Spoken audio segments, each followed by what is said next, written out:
Want to remove an old Instagram post from your profile? This video shows you how to delete it in under 1 minute. First, you will need to open the Instagram app and navigate to your personal profile to see all your posts. Now, you must find and tap on the specific photo or video post that you would like to permanently remove. Once the post is open, tap on the 3 dots icon, which is located in the top right corner of your post. A menu will then pop up from the bottom of the screen with several different options for you to choose from.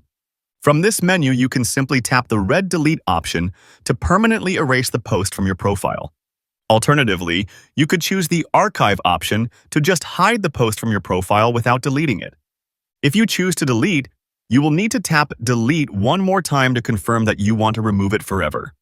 Subscribe for more short and concise videos that get you what you need to know in under 1 minute.